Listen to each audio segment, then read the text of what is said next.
Чыгармаңыз бир өзгөчө тарых менен жаралды эле. Мен мисалы өзүмдүн Чыңгыздын немесине, Чыңгызга жазган ырларым тарыхын айтып өттүм аз болсо дагы. Анан эми ушул Наристем деген ырымдын жаралышынын себеби эң кичине уулум кичинекей кезинде жумушка кетип, ал мезгилде бизде мындай бир жылдап, айлап жылдап отпускада отурбайт элек.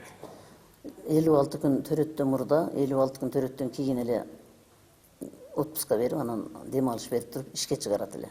Анан барып келип, түштө автобустар каттап турат эле. Кайненем карайт эле балдарымды. Түштө барып эмизип келип, чоңойтуп жүрүп иштедик. Ошо кичине уулум эми кичине өзү менен өзү болуп, тили чыгып басып, ойноп калганда 2-3 жашында иштен барсам беттери ботала болуп калыптыр, эми карала турала болуп. Бетиң мынча аппак десем, жуудум да деп коет. Жусаң көрсөтөйүнчү деп күзгө көтөрүп барсам, карап алып өзүнчө уялып калды. Капкара деген сөздү айта албай башка бир сөз менен айтып койду да.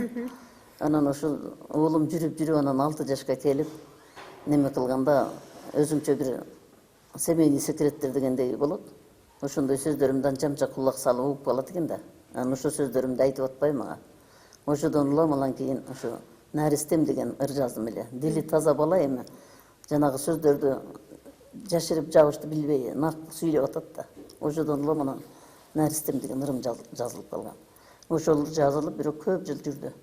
Ошол уулум 17-ге киргенде Динара ырдап чыкты. Динара өзүнүн кызын көрүп, тушоо кесүү тоюн өткөрүп аттыр. Биринчи Динарага ыр бергенимде Качкын Абдыкадыров деген обончум бир ырды жазып туруп, 6 ай күтүптүр. Динара ырдап чыгарып экен деп. Анан ушул ырды берсем, ошентип эле жолуга албай жатам, жолугайын десем кетип калды, тигиндей болду, мындай болду. Берчи мен өзүм эле бир жолугуп көрөйүнчү. Кандай кыз экен? Ошо Динараны чындыгында билген эмес экенмин. Элдер телевизордон көрүп жүргөндөр эле мен көргөн эмес экенмин да. Анан мен өзүм деле бир аракет кылайынчы деп анан алдым. Анан барып үйүнө бардым. Бир телефон чалдым, телефон чалсам Динара айтып калды. Эже, эртең Московскийден Сильвер деген алтын магазиндин алдына келиң деди. Саат 11-де деди. Анан 11-ге барсам бир 5 мүнөт кечиги барыптырмын. Анан карап турсам эч ким жок, көрүнбөйт. Анан ошо Сильвер деген магазин атын атап койгон үчүн Сильвер деген магазинге кирип, анан кыздардан сурадым. Кыздар, Динара Акулованы тааныйсыңарбы десем, ооба тааныйбыз деди. Азыр бир 5-10 мүнөттүн алдында ошол жерге келип күтүп калбадыбы? Мени чакырды эле, мен 5 мүнөт кечигип келип турам десем, жок эже, көргөн жокпуз деди. Анан сыртка чыгып карап турсам бир милиция бала келип калды, ошо ичинде кароол окшойт. Ошо баладан сурадым, уулум ушундай Динара Акулованы издеп келдим эле. Келип кеткенин байкабадыңыз десем, эже мынандайынча тегеренип өтсөңүз ушунун үстүндө 4-нчы этажда жашайт деди. Анан барсам, жок экен, үйүндө бир ырчы баласы менен ырчы кыз отуруптур. Алар сокулукта ошо жана Майлика деген эң кичине кызынын тушоо кесүүсүн өткөргөлү кеткен экен. Ошол жакта өткөрүп атышат эже. Деди, анда мына бул менин тартуум болсун, ушу китепти берип койсоңор деп, анан ошо жана кичине китебимди таштап кеттим. Таштап кетип, анан кечинде келгенде чалам деп коюп чалсам эле, эже сүрприз сүйүнч бериң деп калды. Анан ушундай Наристем деген ырыңызды тандап алдым деди. Себеби ошол тушоо кесүүсүн өткөрүп жатканда жана Майликасы тияка басып, бияка басып ырдап жүрсө, Володя Печенок ошону карап отуруп, ошонун обонун жазыптыр. Наристемдин обонун жазыптыр. Анан үйгө келгенде Динарага чалыптыр. Мен ушундай мелодия жаратып койдум, ушуга сөз таап кел деп. Анан жана китепти кыздар бере койсо, ичин ачып караса, Наристем деген сөз турат экен. Алы барса экөө дал келип калыптыр. Обончусу менен. Мен ошондо ошол күнү кеч эмес эртеси чалдым окшойт. Ошондон анан сразу эле айтты. Эже, сюрприз, Наристем деген ырыңызды тандап алдым. Биз уже жаратып койдук. Келип уксаңыз болот деп жаздырып туруп анан угузду. Анан ошо ыйлап сыктап жатып уктум. Анан ошол жерде эле той ыры деген ыр керек мага эже деди. Эми дедим, кааласаң тиги китептин ичинде дагы той жөнүндө ырым бар дедим. Жактырсаң аларсың, жактырбасаң мен жаңы жазам деп, жаңы ыр жазып келсем дагы китептин ичидегини эле тандап алган экен. Ага деле ошо Печенок жазып бериптир, 2 ырымды ошентип тез эле жарга чыгарып алды. Анан кийин тандап жүрүп, эми 9 ырымды ырдайт Динара Акулова. Абдан жакшы. Азыр эми биз дагы сөздүн башын кийинки конокторго берсек, сиздер ушул биздин телекөрүүчүлөргө эженин дагы бир чыгармасын аткарып берсеңиздер.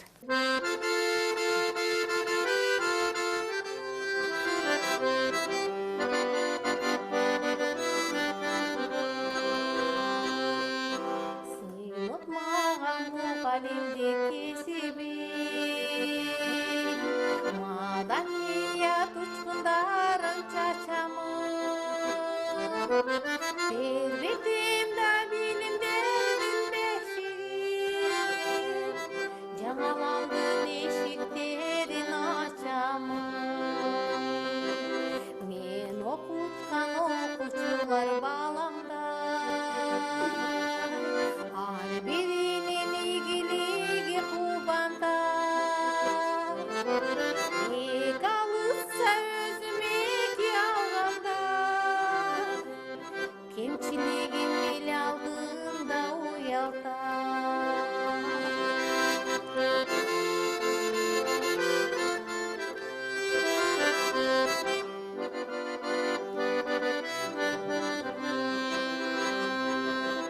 тарбиялайма деп түлүк сапарга элибиздин салтанасын үйрөтөм үндүм дайым бийик асыл сапатка ырак тартып комуз кыя күлөтөм ата журтка атул болуп парызды манасты мисал кылып айтамын ар бир инсан мекенине карызды туулган жердин сулугун ачамын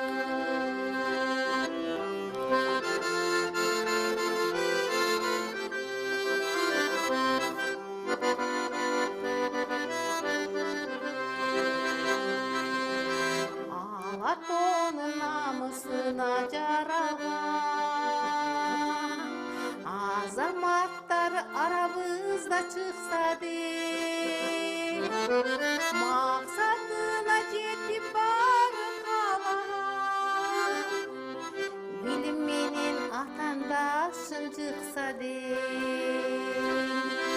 максатына жетип бары каалаган билим менен атандашын чыкса дейм. Абдан жакшы. Биз сизге ыраазычылык билдирели. Убакыт деген зымырып куш экен. Ушул биздин көрсөтүүбүз дагы соңуна чыгып баратат. Эми дагы биз сизге мүмкүнчүлүк берели. Ушул биздин телекөрүүчүлөргө өзүңүздүн китебиңиздеги чыгармаларыңыздан аткарып окуп берсеңиз. Мен эми ырларымды окуй берсем, илгери бирөө айткан экен. Бир анаар суу керек, бир сарыктан күн керек деп. Ушул эми элге журтка макул сөздөрүм бар эле. Ушул сөздөрдү окуп койсом. Абдан жакшы болот. Ырларымды угуп атышат, көрүп атышат, кечээ немеден дагы көрүштү. Ошон үчүн ушул макул сөздөрдү окуп өтөйүнчү деп ойлодум да. Макул сөздөр.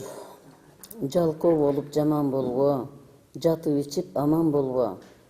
Өмүр бир келет ойлоп көргөн, өмүрдү өксүтпөстөн жашап өткөн. Жаңылсаң жаңыл, бирок кайра кайткан, жашоонун жарык жолун талдап тапкан. Күн тийген жердин көкүгү болбо, кишиче жашап өтүүнү ойло. Кишинин көөнүн тепсесин кордоп, каласың өзүң жыландай сойлоп. Элиңе кызмат кылбасаң такыр, байлыгың бүтүн калемпир татыр. Бирөөнүн жолун бөгөсөң эгер, өзүңө дагы кыямат келер. Уурдап ичсең бирөөнүн ашын, азапка түшөт өзүңдүн башың. Күн батып башка күн түшсө эгер, табалайт өзүң колдогон элдер. Жамандын жарасын жугузганча, жакшынын адатын жугуз.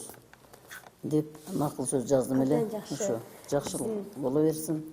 Биздин телекөрүүчүлөргө бул кулактарына күмүш сырга деп айтсак болот экен. Алла ыраазы болсун. Биз сиздерге анда ыраазычылык билдиребиз. Чыгармачылык ийгиликтерди каалайбыз. Дагы да көп жашап, ушундай бир өзүңүздүн окурмандарыңызды сүйүнтүп, көп чыгармаларды жаратып жүрө бериңиз эжеке. Рахмат. Силерге дагы ушундай жакшылыктарды каалайбыз. Ишиңерде ийгиликтер болсун. Көптөн бири болуп, көлдүн чети болуп, кылган ишке көңүлүңөр толуп, жеген ашка курсагыңар тоюп, жаркырап жайнап жүрүп, жакшы өмүр сүрүп, жакшы күндөрдү көрө бергиле. Алла Таала өзөдөгөр болсун, бири-бирибизге себепкер болуп жүрө берейле. Бирөөгө бирөө себепкер болуп келген илгертен. Тартууга тартуу кайтаруу салт экенин билем мен. талантымды талдап окуп коюңуз. Рахмат. Ыраазычылык айтабыз биз сиздерге. Мына ушул биздин китептекчебиз дагы бир китепке көбөйүп, дагы бир таланттуу акын эжекебиздин ушундай китеби менен толукталып жатканына биз кубанычтабыз. Ага эжекелер, сиздерге дагы биз ыраазычылык билдирип, ушул чыгармачылык ийгиликтерди каалайбыз. Студиябызга куш келипсиздер. Урматтуу телекөрүүчүлөр, мына ушуну менен Адабият айдыңында көрсөтүүсү соңуна келип жетти. Эскерте кетсек, бүгүнкү биздин студиябызда конокторубуз Айдарова Салия Жусупали кызы эжекебиз жана ошондой эле эженин ырларына обон жаратып бүгүнкү күндө аткарып келген таланттуу үй бүлөлөр деп айтсак болот. Рыспай Назаров агайыбыз жана ошондой эле анын жубайы Жумагүл Досмаханова бизде коноктолду. Биз сиздер менен коштошобуз. Кайрадан жолугушканча сак саламатта туруңуздар. Мынакей, ардактуу телекөрүүчүлөр, биз болсо биринчи коногубуз менен коштошуп, экинчи конокту дагы биз оңгуттуу студиябызга таап келип отурабыз. Келгиле анда коноктор менен тааныштырып, биз өз берүүбүздү улантып берели. Баткен телеканалынын Таң нуру маалымат музыкалык көрсөтүүсүнүн коноктору Кыргыз Республикасынын Улуттук Жазуучулар союзунун мүчөсү акын апабыз Салия Айдарова, аны менен катар эле обончу аткаруучу Рыспай Назаров бүгүн бизде конокто, жергиликтүү таланттар аткаруучу Жумагүл Досмаханова жана Акбата Рыспай кызы бүгүн бизде конокто. Саламатсыздарбы? Саламатсыздарбы? Саламаттыгыңыздар менен кош келипсиздер. Кыйналбай жетип келиңиздерби? Рахмат. Дейт биздин элдик. Бүгүнкү маанайлар кандай? Ушул таңкы маанайлар, таң эртеден турганда маанайыңыз кандай болду? Маанайыбыз аябай жакшы. Кудайдын ушул күндөрдө буйруганыга шүгүр кылып, аябай толкунданып жетип келдик. Жакшы, Жолубуз деле жакшы болду. Кудайыма шүгүр дей турган. Эми эң алгачкы эле суроону акын апабыздан баштайлы, кесиптешим. Эл бардыгы сизди тааныйт, акын катары. Анан канча өзүңүздүн эсебиңиз боюнча канча китебиңиз чыгарылды? Дагы алдыда балким китеп даярдап жаткан чыгарсыз.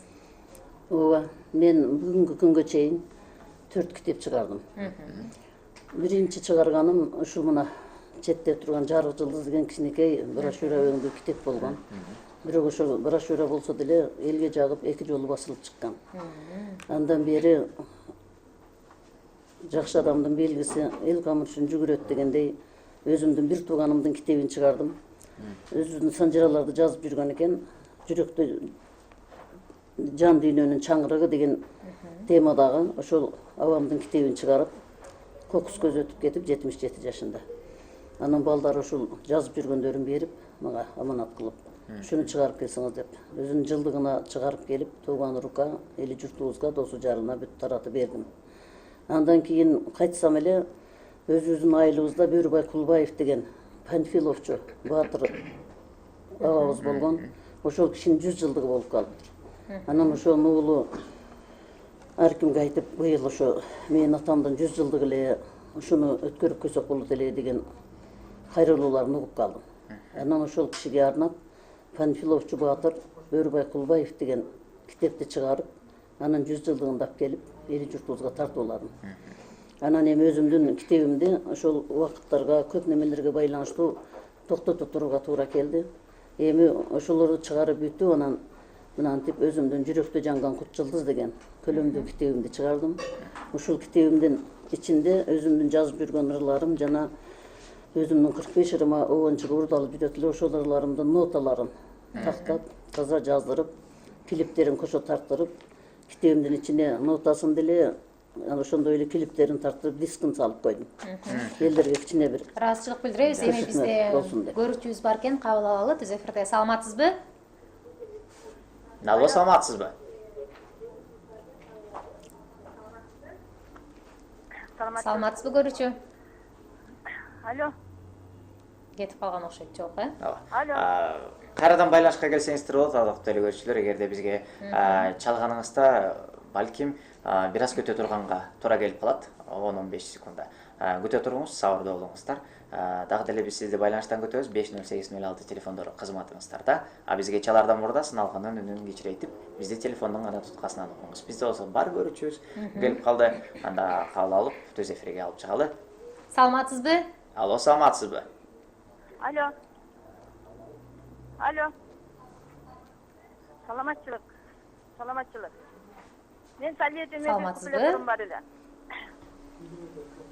ооба кайра кетип калат. Урматтуу телекөрүүчүлөр, ойноп чалбаңыздар, сөзсүз түрдө, максаттуу түрдө чалуулар болсо гана орундатыңыздар.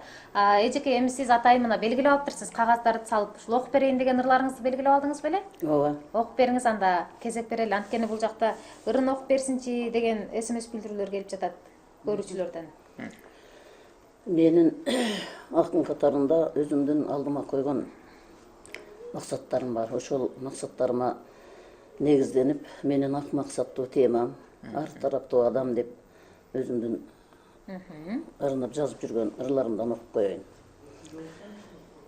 Ар тараптуу адам Кудай Таалам куш көрүп, көп өнөрдө өйдөлөп калган. Жараткан эгем жар болуп, жалпыга айтам, жалындуу, ысык салам. Алланын бергендерин берди деген, көрсөткөнүн көрдүм деген жакшы экен.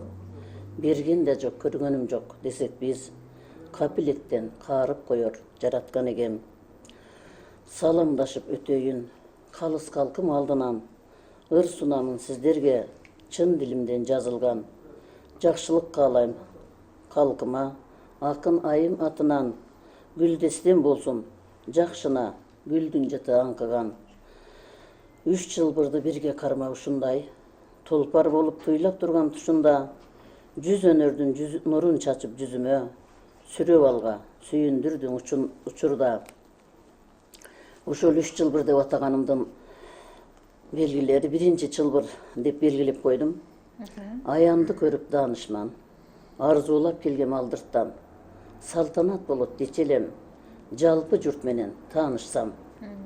Арыбаңыздар, ардактуу калыс калкым, кадырмандарым, амандашып баштайын акын салтын. Ай темирден Жусупали ата тегим, Салия деп аталат өзүм атым. Энем болсо Дөөрөй кызы дүйшөбү, төрөлүптүр дүйнө бүткөн дүйшөмбү. Кудай Таалам түгөл кылып коюптур, көлдөй терең, кең пейилдүү дүйнөңдө. Мен бир акын, Кадамжайдын кызымын, ырга кошом бүт турмуштун кызыгын. Табигаттын тартуусунан арзуулап, талдап келем тагдырымдын сызыгын. Угуп коюң, көз жүгүртүп, угуп коюң, кулак салып бир ирет. Ойлоп жүрбөң ойду кыйнап миң ирет. Бүгүн мына үн алышып турабыз, эмне күтөт эртеңкини ким билет. Бир билүүчү жалгыз Алла Таалам бар. Бардык жашоо жалгыз Алла Тааламдан. Насип кылып Кудай бизге буйурсун, ушу жылда улуу бакыт таалайдан. Бисмилла деп түрүнөйүн билекти. Алла Таалам кабыл этсе тилекти. Төгөрөктү төрт айланып чыксак да, дайым таза сактайлычы жүрөктү.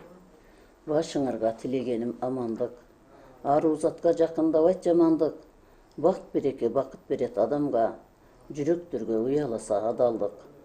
Деп мен өзүмдүн акындык, апалык, аялдык саламын. Азаматсыз. Анткени ушунчалык ойго баткан, ойго алып кирип кетет экен ырлардын маңызы, мааниси дегендей. Азыр биз болсо көрүүчүбүздү кабыл алалы, андан кийин сөздөрдө дагы сөз кылабыз. Алло, саламатсызбы? Сиз түз эфирдесиз, Кутман таңыңыз менен. Режиссердон сураналы, бизге үн берип коюңуздар. Саламатсыздарбы? Саламатчылык. Келиңиз эжеке, таанышалы. Саламатсыздарбы? Угуп жатабыз, түз эфирдесиз. Залкарайымы Салия. Ырларыңыз болуп калды дарыя. Калемиңиз курчуй берсин дагы да, жаштарга болуп билим тарбия. Рахмат, Кудай жалгасын. Сонун ыраазычылык билдиребиз. Атайын убактыңызды бөлүп мына ушундай биздин акын эжекебизге арналган ырсаттарыңызды окуп бергениңиз үчүн ыраазычылык билдиребиз. Саламатта барыңыз. Бизде болсо СМС билдирүү бар экен. Менден деле кыйын чыктыңыз, Алла ыраазы болсун. 572 абоненти жазат. Саламатсыздарбы? Баткен телеканалы, мен эжекем Салия Айдарова, агам Рыспай Назаровка жана жеңеме, эжеме чыгармачылык ийгиликтерди каалайм. Чабай айылынан иниңиздер Нурбек Назаров деп бизге СМС билдирүү калтырган экен. Эми Рыспай агай, сизге суроо берели. Мынакей Салия апанын ырларына обон жазып жүрөт экенсиз да. Кандай себептерден улам ушул апанын ырларын тандап обон жазасыз? Эң алгачкы жолу качан жаздыңыз эле? Ең алғашқы жолы Салияжанның Жара жылдыз деген кітабын алып қалып, анан бұл жан Бишкектен ошол içinden жақсы kuplеттер жазып қалып, şu nege jigit uyansın деген біріне оғын жазып, анан кейін ошодан bir 4-5 ыларына азыркы учурда канча обон чыгарылды? Салеженин өзүнүн 6 обону бар. Анан тышкары дагы 30га жакын обондору бар. Кудай буюрса, биз деле ошо аракет кылып. Сиз Жумагүл эже ушул апанын ырларын баягы куштарлык менен ырдайт экендигиңизди эфир сыртынан айттыңыз эле. Анан сизге дагы ушундай эле суроо да. Эженин ырларын эмне үчүн ушул жактырып ырдайсыз да? Себеби өтө магысы терең. Анан негизи неге жигит уяңсың деген ырын өтө жактырганым, чындап эле менин күйөөм жолдошум өтө басык уяң бала да.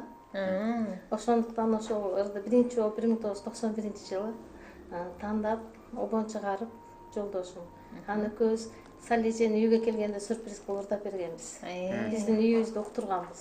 Анда ушул ырдап бере аласызбы азыр кайра? Ооба.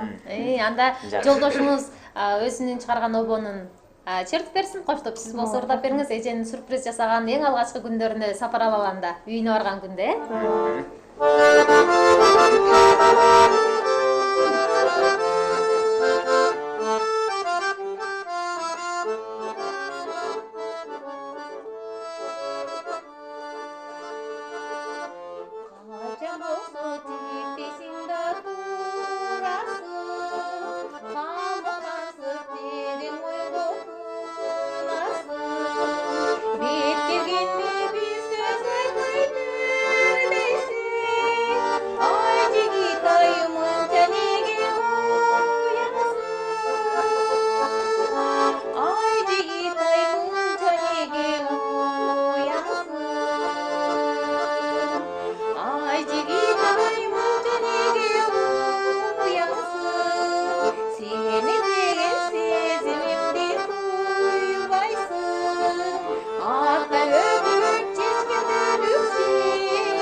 Bana geldi.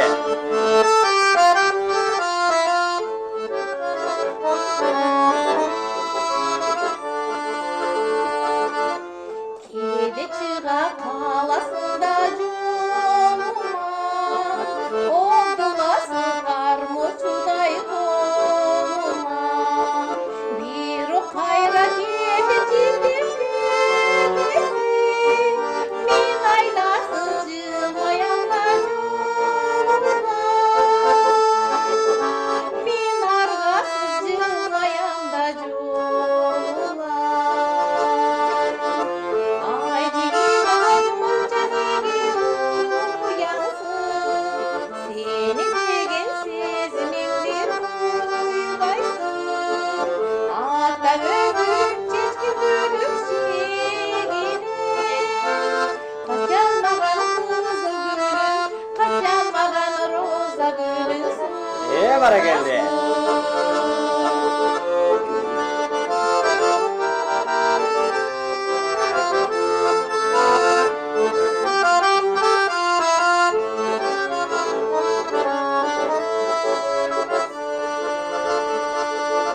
Canım açsam canımın büyüsün, kayda cürsün köngülümde cürüsün.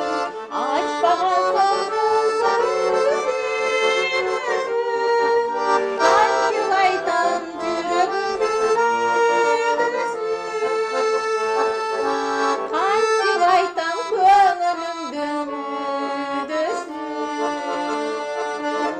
Ay jigit ayımın canigi uyansın, seni degen sezimingdi duybaysın.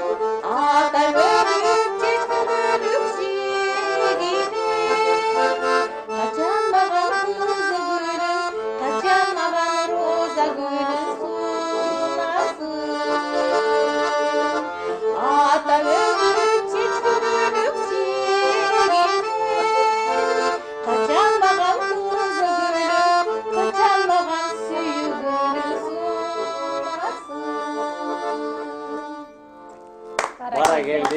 сонун чыгарма азаматсыздар. жаралыптыр. Ыраазычылык билдиребиз. Ушул Айтыңыз эжеке. ыраазычылыгыңарга кошулуп, мен дагы сөз келгенде сөздү айтпаса сөзүн атасы өлөт деп, мага ушу өздөрү биринчи угузганда жетине албай, ушул биринчи менин ырларыма обон жазган тушоо кесүүчүм, окуучум Рыспай Назаровго арнап ат жалынан ыр жаза койгон элем. Окуп бериңиз анда. Окуп өтөйүн, мезгил өтүп кете электе. Айылым болуп эчактан, эмгектин түрүн жараткан. А бирок жазбаган эч ким ыргобон, жаралды жапжаш таланттан. Үйрөнүп өнөр окудуң, ырыма обон токудуң. Жакшы жышан Рыспай, жолума жолдош болушуң. Мен жазып китеп ыр менен, окуп көр иним медегем. Туйлаган талант эргүүдөн, эришке аркак тең келгендей болуп, ушул менин ырыма биринчи жолу обонду ушул окуучум жазды. Сонун жазылыптыр. Жакшы ак жолтой болуп, артынан ушу 45 обонго жетип отурат. Кудайыма көп шүгүр деймин. Таланттары ташкындап, ушундай арзуулар аша берсин. Өмүр шерик болуп, экөөсү эрчинишим ушу эргүү менен жашап өтсүн деп ойлойм. Биз болсо көрүүчүндү кабыл алалык. Кандай суроосу бар экен? Алло, саламатсызбы? Саламатсызбы көрүүчү? Алло, саламатчылык. Кутман атаңыз менен келиңиз, өзүңүздү тааныштырыңыз. Алло. Мен Режиссердон сураналы, үндөрүп коюңуздар. Бул Салия жекебизди анан Тилекке каршы сүйлөшө албай атабыз. Техникалык себептерден же болбосо биздин көрүүчүлөрүбүз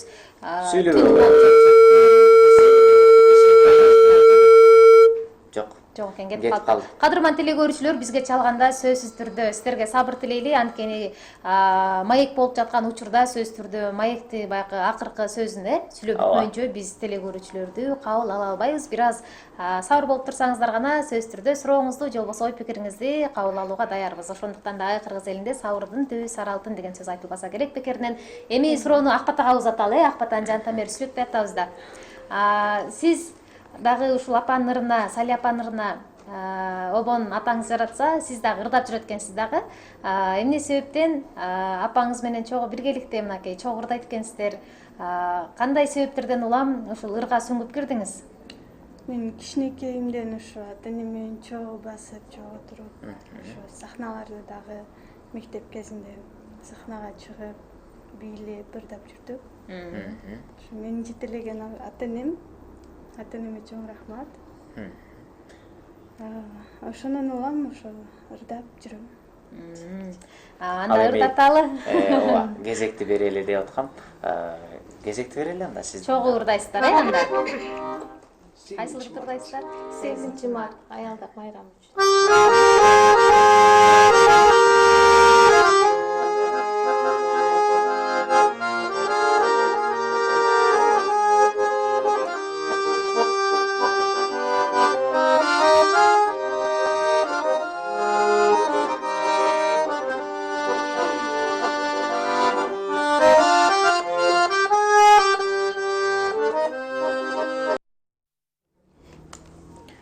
Мынакей, ардактуу теле көрүүчүлөр, биз болсо биринчи коногубуз менен коштошуп, экинчи конокто дагы биз оңготту студиябызга таап келип отурабыз. Келиңиздер анда коноктор менен тааныштырып, биз өз берүүбүздү уланта берели. Баткен телеканалынын Таң нуру маалымат музыкалык көрсөтүүсүнүн коноктору Кыргыз Республикасынын Улуттук Жазуучулар Союзунун мүчөсү акын апабыз Салия Айдарова, аны менен катар эле обончу аткаруучу Рыспай Назаров бүгүн бизде конокто, жергиликтүү таланттар аткаруучу Жумагүл Досмаханова жана Акбата Рыспай кызы бүгүн бизде конокто. Саламатсыздарбы? Саламатсыздарбы? Саламаттарыңыздар менен кош келипсиздер. Кыйналбай жетип келиңиздерби? Рахмат. Дейтизин элдик. Бүгүнкү маанайлар кандай? Ушул таңкы маанайлар, таң эртеден турганда маанайыңыз кандай болду? Маанайыбыз аябай жакшы. Кудайдын ушул күндөрдү буйруганына шүгүр кылып, аябай толкунданып жетип келдик. Жакшы, жолубуз деле жакшы болду. Кудайыма шүгүр дей турган. Эми эң алгачкы эле суроону акын апабыздан баштайлы, кесиптешим. Эл бардыгы сизди тааныйт, акын катары. Анан канча өзүңүздүн эсебиңиз боюнча канча китебиңиз чыгарылды? Дагы алдыда балким китеп даярдап жаткан чыгарсыз. Ооба, мен бүгүнкү күнгө чейин 4 китеп чыгардым. Биринчи чыгарганым ушул мына четте турган Жарык жылдыз деген кичинекей брошюра өңдүү китеп болгон. Бирок ошол брошюра болсо деле элге жагып 2 жолу басылып чыккан.